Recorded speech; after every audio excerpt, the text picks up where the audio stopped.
시편 46편이고요. 1절부터 5절까지 말씀을 우리 같이 한 목소리로 읽겠습니다. 1절입니다. 하나님은 우리의 피난처시요 힘이시니 환난 중에 만날 큰 도움이시라. 그러므로 땅이 변하든지 산이 흔들려 바다 가운데 빠지든지 바닷물이 솟아나고 뛰놀든지 그것이 넘침으로 산이 흔들릴지라도 우리는 두려워하지 아니하리로다. 셀라. 한 시내가 있어 나뉘어 흘러 하나님의 성 곧 지존하신 이의 성소를 기쁘게 하도다. 하나님이 그 성 중에 계심에 성이 흔들리지 아니할 것이라. 새벽에 하나님이 도우시리로다. 아멘. 오늘 말씀 가운데 하나님의 크신 은혜가 있기를 간절히 기도하고 소망합니다. 우리 기도하는 마음으로 고백합니다. 하나님의 은혜가 지금 저에게 임하기를 기도합니다. 아멘. 옆 사람 축복하면서 하나님의 은혜가 지금 여러분에게 임하기를 기도합니다. 하나님의 은혜가 넘치기를 간절히 기도하고 소망하고 축복합니다. 복된 날 되시기를 간절히 소망합니다. 오늘 시편 46편 말씀입니다. 46편은요, 시편 중에서도 현대를 살아가는 현대인들에게 굉장히 큰 의미가 있는 말씀입니다. 대략 500년쯤 됐을까요? 500년 전에 여러분들이 많이들 아시는 마틴 루터라는 사람이 있어요. 종교개혁을 했던 마틴 루터가 종교개혁의 불씨를 막 다잡고 내가 하나님의 말씀 가운데 열심히 개혁을 해야지라고 하면서 그 기초로 삼았던 말씀이 시편 46편 말씀입니다. 굉장히 큰 힘이 되는 말씀이었습니다. 사람들은 루터에게 종교개혁은 무슨 종교개혁이냐고, 물 흐르는 대로 그냥 살으라고, 가톨릭이 그때는 굉장히 큰 힘을 득세를 해가지고 세상을 지배하는 시대였잖아요. 근데 이건 아니라고, 이렇게 살아서는 안 된다고, 우리가 하나님의 말씀, 오직 예수, 오직 말씀, 오직 믿음으로 살아야 된다라는 그런 기치를 드높이면서 종교 개혁을 했는데, 이 시편 46편 말씀은 매일같이 묵상하면서 이 말씀대로 우리가 살아야 된다라고 고백을 했던 것이 이게 루터의 고백이고요. 이 시편 46편 말씀입니다. 그러니까 우리가 이 시편 46편 말씀을 보면서 그냥 하루에 한 장 본다라고, 우리가 시편을 하루에 한 장씩 쭉 보고 있지만 하루에 한 장 우리가 읽는다라고 그냥 넘겨 짚으면은 그런 되는 말씀이 아니라 우리가 오늘 하루를 살아내는 영의 양식으로 우리가 분명히 받아 먹어야 될 줄 믿습니다. 자, 우리가 1절 말씀부터 한 번씩 보려고 하는데요. 1절 말씀이 이렇게 나와 있죠. 같이 한번 읽어볼까요? 1절입니다. 하나님은 우리의 피난처시요 힘이시니 환난 중에 만날 큰 도움이시라. 우리가 피난처에 대한 이야기를 계속하고 있습니다. 특별히 시편 제1권 같은 경우는요, 여호와께 피하는 자가, 하나님을 우리의 피난처로 생각하는 자가 복이 있는 자라고 우리가 이야기를 했습니다. 피난처에 대한 이야기를 할 때는 가끔 그런 생각을 합니다. 여러분들 군대 이야기를 한번 해보면은요, 군인들이 여러분들이 군대 생활할 때는 어땠는지 모르겠습니다. 군인들이 군 생활하면서 제일 많이 하는 게 뭘 것 같으세요? 보통 이렇게 말합니다. 군대 가서 제일 많이 하는 것은 삽질이다 라고 이야기를 해요. 삽 들고 늘 삽을 파는 겁니다. 군인들 보고 삽 들고 맨날 뭘 그렇게 파냐고 물어보면은요, 그렇게 말해요. 내가 삽 하나만 있으면은요, 지구 정복을 할 수 있다라는 마음가짐으로 삽질을 했다라고 이야기를 해요. 너도 파고요, 나도 파고요, 삽 하나로 흙도 나르고요, 건물도 만들고요, 구덩이도 파고요. 심지어 제 경험상 잘 씻어가지고요, 그 위에 삼겹살도 제가 구워 먹어봤거든요. 대단해요. 삽 하나로 다 할 수 있어요.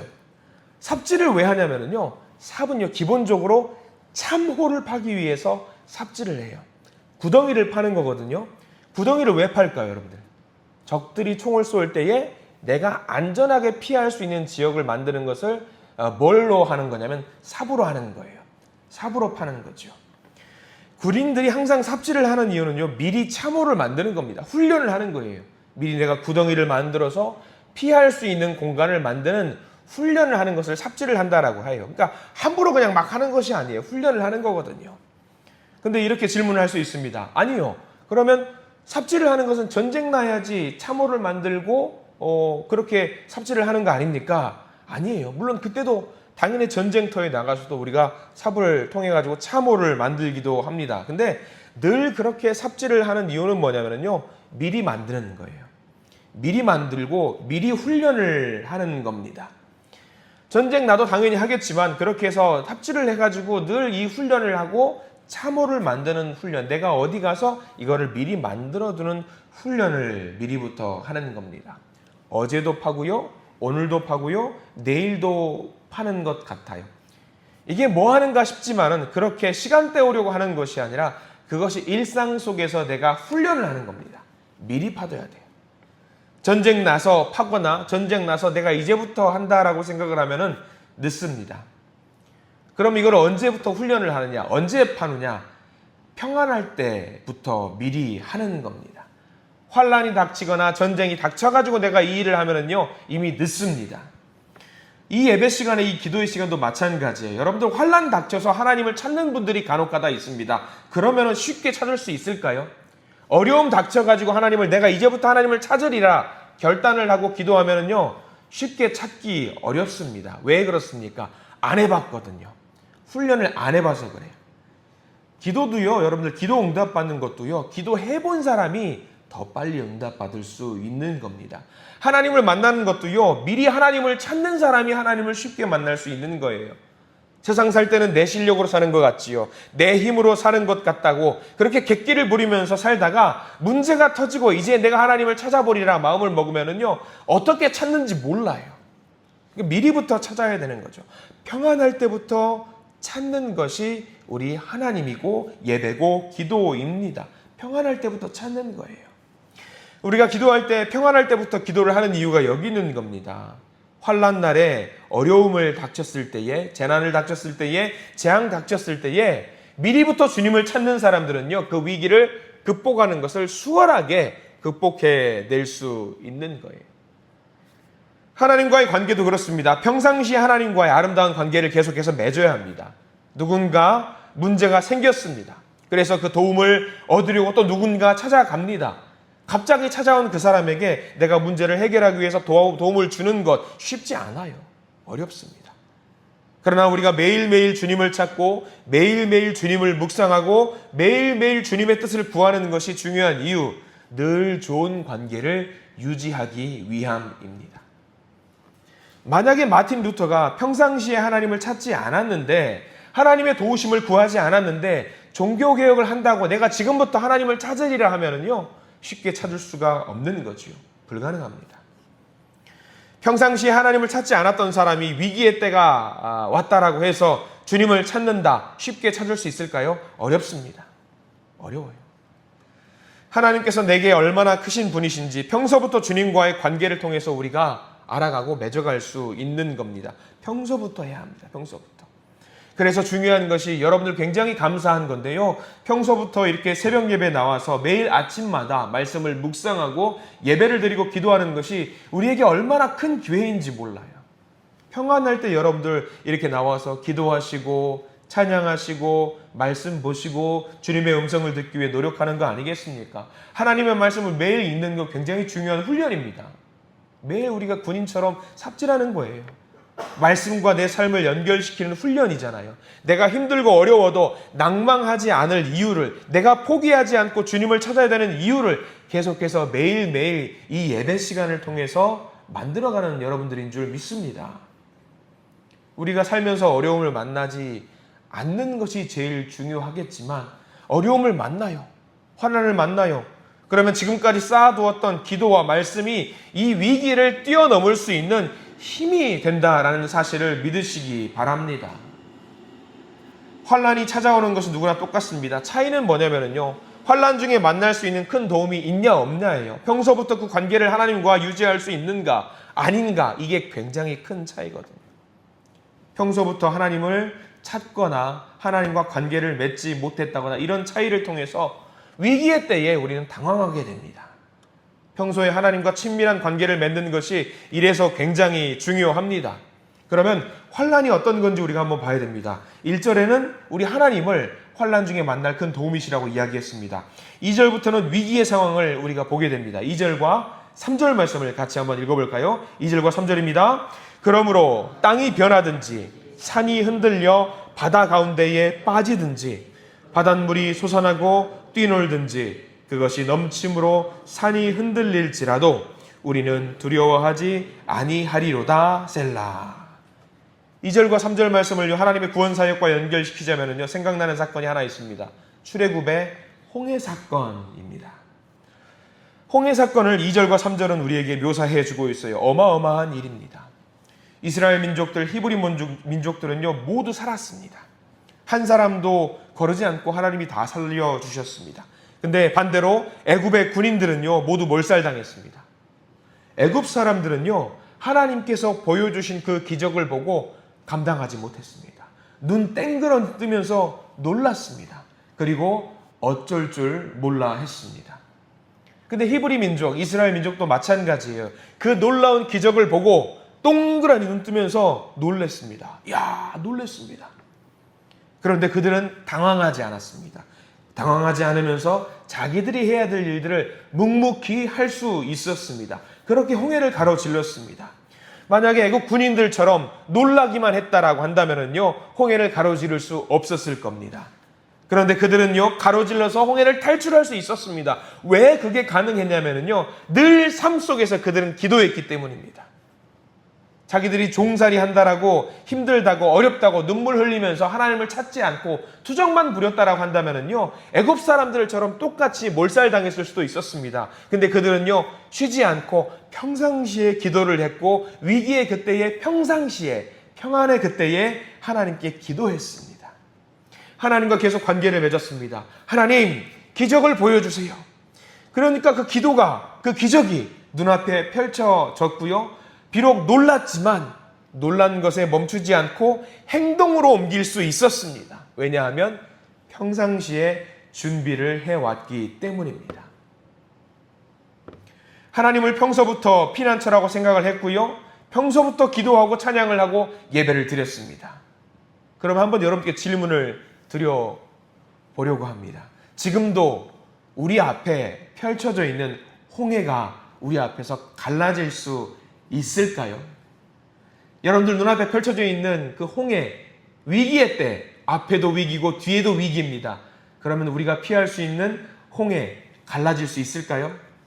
갈라질 수 있습니다. 갈라질 수 있습니다. 어떤 사람은 말도 안 된다고 할 겁니다. 근데 차이가 있습니다. 평소에 기도한 사람은요, 갈라질 수 있는 겁니다. 근데 평소에 기도하지 않은 사람은요, 위기의 그때에 지팡이를 아무리 땅으로 내려 찍는다라고 해도 홍해는 갈라지지 않을 겁니다. 기도하는 사람에게는요, 기도한 대로 하나님께서 역사하십니다. 그러나 기도하지 않은 사람에게는요, 기도하지 않은 대로 하나님이 역사하지 않으십니다. 두 사람 모두에게 풍랑이 휩싸이게 됩니다. 근데 그 풍랑을 대처하는 능력은요, 확연하게 달라지게 됩니다. 출애굽 사건, 홍해 사건, 이 사건은요, 기도한 사람에게는요, 평화로운 일이에요. 평안의 일이고 승리의 일입니다. 그러나 기도하지 않은 사람에게는요, 그냥 깜짝 놀라고 마는 그 사건 이상도 이하도 아닙니다. 5절 말씀 넘어가 보려고 합니다. 5절 말씀 같이 한번 읽어볼까요? 5절입니다. 하나님이 그 성중에 계심에 성이 흔들리지 아니할 것이라. 새벽에 하나님이 도우시리로다. 아멘. 여기 새벽에 하나님이 도우시리로다 밑줄을 한번 그어두시기 바랍니다. 새벽에 하나님이 도우시리로다. 이 5절 말씀은요, 기도하는 사람에게 주어지는 복의 메시지입니다. 기도하는 사람 안에는 항상 하나님이 계신다라는 겁니다. 그 성, 우리가 흔들리지 않는다라는 것이지요. 그러니까 저와 여러분들 주님을 모시는 사람이잖아요. 내 마음속에 모시는 사람이에요. 그러니까 우리는요, 결코 흔들리지 않는다라는 겁니다. 흔들릴 이유가 없습니다. 왜요? 5절 말씀 끝자락에 새벽에 하나님이 도우시리로다. 이 기록, 이 말씀 때문입니다. 여러분들 새벽에 하나님이 도우시리로다 라고 해가지고 여러분들 이 새벽에 새벽 예배로 나오셨잖아요. 이 새벽에 하나님이, 새벽 예배 나오는 사람, 새벽 기도하는 사람은 하나님이 도우시는구나. 그러면 새벽 기도 안 나오는 사람은 하나님이 안 도우실까요? 새벽 기도 나는 나왔으니까 하나님 오늘 나를 도와주시겠네. 새벽 기도 안 나오는 사람들은 안 도와주시겠네. 그거 아닙니다. 이 말씀에 근거 삼아가지고 우리가 새벽 예배 나와야 된다라고 생각을 할 수가 있는데 이 말 뜻이 있어요. 하나님이 새벽에 도우시는 이유가 있습니다. 하나님 낮에는 안 도우십니까? 하나님 밤에는 안 도우십니까? 왜 새벽에 도우십니까? 우리가 알아야 되겠지요. 성서학적으로요, 홍해가 갈라짐에 대해서는 논쟁이 있긴 하지만은요, 한 번에 쫙 갈라졌다라고 말하는 사람도 있고요, 조금씩 갈라지면서 새벽에 다 갈라졌다라고 이야기하는 사람이 있어요. 그리고 하나님께서 역사하시는 사건이 새벽에 많이 일어났어요. 여리고성이 무너졌던 사건도 새벽에 무너졌습니다. 메추라기하고 만나도 하나님께서 새벽에 주셨습니다. 예수님도 새벽에 기도하셨습니다. 새벽에 많은 일이 일어났습니다. 그래서 한국에 뭐가 있냐면 한국에는 전 세계에 찾아볼 수 없는 새벽 기도가 있습니다. 이 새벽 기도가 사람들을 참 피곤하게 하잖아요. 솔직히 다들 그러시잖아요. 그런데 보세요. 성경에서 새벽을 강조하는 이유는요, 이렇게 새벽에 나와서 기도하라는 것이 아닙니다. 이유는 간단합니다. 이 새벽에는요, 내가 힘들고 어려울 때에 뭐가 없냐면 나를 도와줄 수 있는 이가 없기 때문이에요. 나를 도와줄 수 있는 존재가 없기 때문이에요. 낮에야 누군가 찾아가서 좀 도와달라고 할 수 있어요. 할 수 있습니다. 밤에는 다 자고 있잖아요. 새벽에 아무도 없는 거잖아요. 그러면 이 새벽에 기도하면 누구만 생각납니까? 하나님만 생각나는 거예요. 나를 도와줄 수 있는 존재가 아무도 없을 그때가 이 성경이 말하는 새벽이라는 거예요. 여러분들 새벽에 우리 함께 기도하자고 눈 감으면은 여러분 뭐 누구 생각나세요? 아무도 생각 안 날걸요? 앞에 있는 뭐만 보여요? 십자가만 보이는 거예요. 하나님 말고는 내가 찾을 수 있는 분이 없다라는 것을 고백하는 시간이 이 새벽의 때라는 겁니다. 나 혼자일 때, 누구도 나를 도와줄 수 없을 때, 절망에 빠져서 허우적거리고 있을 때, 울고 있을 때, 절망 중에 있을 때에 그때가 바로 이 새벽의 때라는 겁니다. 새벽의 때. 여러분들 어제 혹시 한번 생각해 보십시오. 어제를 살아가실 때에 언제 혹시 말씀 보셨는지 한번 생각해 보세요. 어제 하루 내가 말씀 보셨을 거예요. 언제 보셨냐면 낮에도 보셨으면 참 좋겠는데 제가 감히 단언컨대 이 새벽 예배 시간대에 말씀을 보셨을 겁니다. 물론 낮 동안에도 보셨으면 참 감사한 일이겠지요. 예배를 드렸다라고 생각하면 언제 예배 드렸을 것 같아요? 새벽에 예배 드리셨을 겁니다. 왜 이 새벽에 예배를 드리느냐? 다른 거 찾지 말고 하나님 한 분만 찾자라는 의미에서 우리가 새벽 예배를 드리는 겁니다. 새벽 예배 여러분들 왜 드립니까? 다른 교회 다 하니까 우리도 새벽 예배 드리는 거 아닙니다. 어떤 분들은 성경적이니까 새벽 예배 드린다라고 이야기를 해요. 그럼 제가 여쭤봐요. 왜 4시 55분에 우리 교회는 예배를 드립니까? 5시 정각에 하면 안 됩니까? 4시 55분에 예배를 드리는 것이 성경적인가요? 아니에요. 이 시간에 하나님 말고는 생각하지 않기 때문에 하나님 한 분만 생각하자라는 의미로 이 시간에 우리가 모여서 예배를 드리고 기도를 하는 겁니다. 이 귀한 시간을 절대로 놓치지 마시기 바랍니다. 이 새벽의 때에, 이 어려움의 때에 주님 말고는 날 도울 수 없을 것 같은 이 때에 하나님을 반드시 찾으시기 바랍니다. 그렇게 하려면 뭘 해야 되냐면요, 평소에 하나님을 찾는 준비를 하고 있어야 되는 거예요. 시간을 반드시 내어서, 마음을 내어서 예배를 드리셔야 됩니다. 많은 현대인들이 새벽에 예배 드리는 것이 어렵다고 합니다. 근데 그거 여러분들 변명인 거 아십니까? 왜 새벽에 못 나오는지 아세요? 밤을 누리기 때문에 새벽에 못 나오는 겁니다. 밤을 내려놓고 나 내일 아침에 주님 만나야지 하면은요, 일찍 잘 수 있어요. 그 새벽의 때에, 광야 같은 그때에 주님을 온전히 만나기를 원하면은요, 밤을 내려놓으면 되더라고요. 저는 우리 새벽에 나오시는 이 새벽의 기도의 용사분들이 신앙이 참 좋다라고 생각을 합니다. 근데 여러분들 명심하실 게, 내가 새벽에 나오기 때문에 내가 신앙이 좋은 게 아니에요. 내가 결단을 하기 때문에 믿음이 좋은 겁니다. 새벽에 나오니까 믿음이 좋은 게 아니라 좋을 수밖에 없는 환경과 여건이 있잖아요. 왜? 이 시간에 딱 나오니까 누구랑 독대하는 거예요, 여러분들. 하나님과 여러분들 이 시간에 독대하는 거 아닙니까? 그렇기 때문에 우리가 믿음이 좋을 수밖에 없는 거예요. 지금부터 우리가 미리 준비해야 됩니다. 하나님을 우리의 피난처로 생각하고 우리의 기도를 평상시부터 하나님께 올려드리고 하나님을 만나는 소중한 시간 만들어 가시기 바랍니다. 이 새벽에 그 시간이 되기를 간절히 소망합니다. 오늘 이 46편 말씀을 묵상하면은요, 제가 늘 기도하는 기도의 제목이 한 가지가 있어요. 여러분들도 이런 기도의 제목을 함께 나눴으면 좋겠는데, 이런 말들입니다. 하나님, 기적, 우리에게 펼쳐주실, 우리에게 보일 기적이 상식이 되는 성도들이 되게 해주세요. 어느 날 특별하게 일어나는 것이 아니라 기적이 상식이 되는 성도가 되게 해주세요. 기적이 일상이 되는 성도가 되게 해주세요. 기적을 보고도 뭘 놀래? 저거 늘 하나님이 우리에게 보여주시는 건데, 기적이 일상이 되는 성도가 되게 해주세요. 기적을 보고도 놀라지 않는 성도가 되게 해주세요. 저는 이런 기도의 제목들이 우리 모든 성도들의 동일한 기도의 제목이 되기를 소망합니다. 애굽 백성들이 기적 보고 놀라가지고 자빠졌던 것. 근데 이스라엘 민족들은 놀라기는 하지만 자빠지진 않았어요. 왜? 내가 늘 기도하는 기도의 제목이 그냥 눈앞에 만들어진 것 뿐이에요.